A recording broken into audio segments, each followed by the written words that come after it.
On the night of December 2, 1984, residents in a sleepy Indian neighborhood opened their eyes to a dreadful disaster. On that night, thousands died in their sleep. Many others died on the streets. The air of an entire city was filled up with tons of toxic gases. It was the worst industrial disaster in India's history.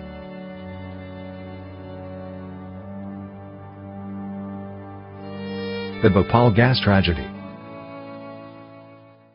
The whole story started way back in 1969, when India was in the middle of Green Revolution.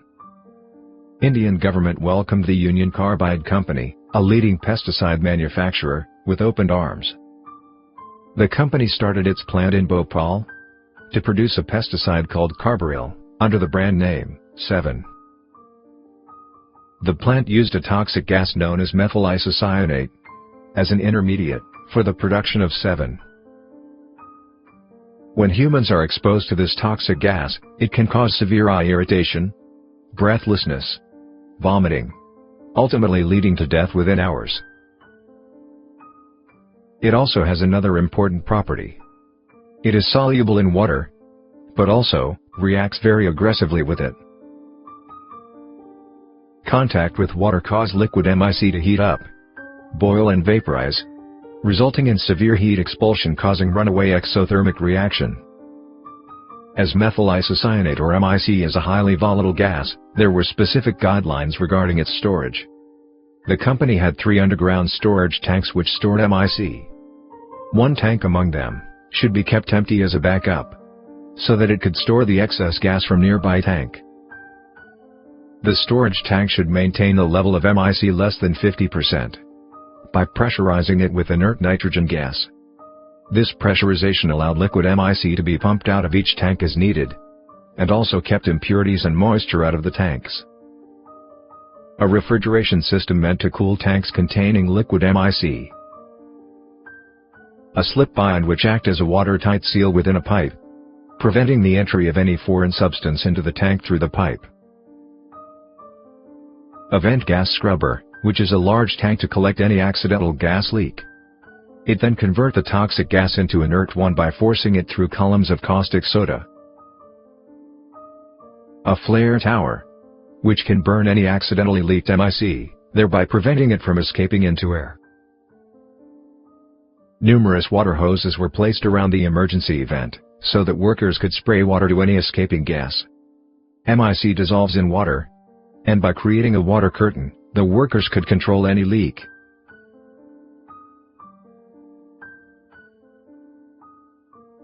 So back to our story. By 1980s, the company was not generating much profit as they expected. Many Indian farmers preferred other pesticides over 7. The company decided to cut down their expenditure in certain areas. They underinvested in safety managements in order to save money. These included lack of skilled workers, insufficient maintenance and inadequate emergency action plans. The Bhopal facility housed 3 underground liquid MIC storage tanks. The company installed a pipeline as a shortcut from the MIC storage unit to the nearby chemical processing unit. By late October 1984, tank E6 and lost the ability to effectively pressurize nitrogen gas, which meant that the liquid MIC contained within the tank could not be pumped out. MIC accumulated inside the tank way more than 50%, and could not be pumped out. MIC is a dangerously volatile chemical, and these tanks were supposed to be kept cooled to 0 degrees Celsius. A refrigeration system meant to cool tanks containing liquid MIC was shut down in order to cut cost of freon gas. Along with it, the flare tower, to burn the MIC gas as it escaped, which had a connecting pipe removed for maintenance and was shut down. Many vent gas scrubbers had been out of service due to poor condition. There were many incidents of minor leaks even before, with which the workers were familiar. These all events made the ideal background for an inevitable disaster. On the late evening of December 2, 1984, operators tried to clear a clog within a pipe, which connects the MIC tank to the plant's main piping system by flushing contaminants out with water. But the valve which prevented the backflow of water to the tank was found to be faulty. Even if the valve fails to function properly, there was another safety measure known as the slip band, which could have prevented the water entry by forming a watertight seal between the pipes. Unfortunately, this was also not installed, which helped the water to enter through the pipes. Water eventually reached the storage tank E610, which has lost its ability to effectively pressurize nitrogen gas. Now 42 tons of methyl isocyanate has been exposed to water. By 11:30 p.m., the pressure gauges connected to the tank reached 10 unit from 2. It was initially ignored by the operators as they presumed the gauge to be faulty. MIC began to react aggressively with water, resulting in heat generation. Within minutes, the reaction mixture inside the tank began to warm up.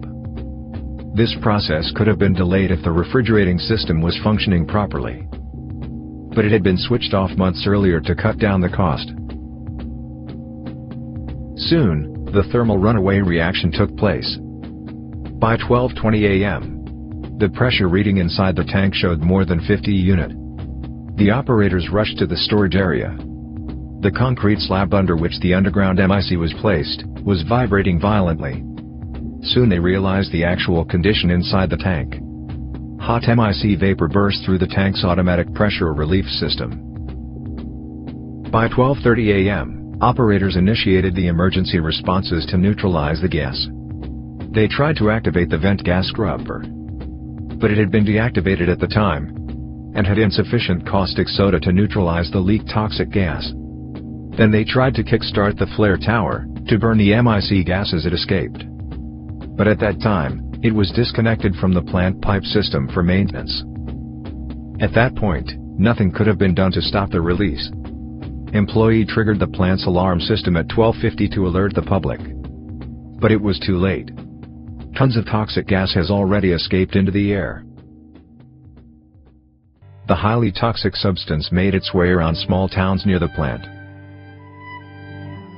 On that night, about 3,000 people were killed instantly and condemning many others to a future of prolonged pain, cancer, genetic disease and much more. Even today the scale of their sufferings has not eased. Meanwhile, Union Carbide Corporation argued that water entered the tank through an act of sabotage. Water entered the tank when a rogue employee hooked a water hose directly to an empty valve on the side of the tank. Many legal battles were fought against the Union Carbide Company and the employees for years. The extradition of Warren Anderson, who was the CEO of the company at the time of the disaster, failed. In 2010, 7 former employees of the plant were convicted for death by negligence and sentenced to 2 years imprisonment and a fine of about $2,000 each. Several rights organizations have been, for decades, demanding harsh punishment to those responsible for the tragedy, adequate compensation to the victims, a proper rehabilitation plan, adequate medical facilities for survivors, and removal of toxic chemicals lying on the plant premises, among other things. But the wait for justice for the survivors of one of the world's biggest industrial catastrophes still continues.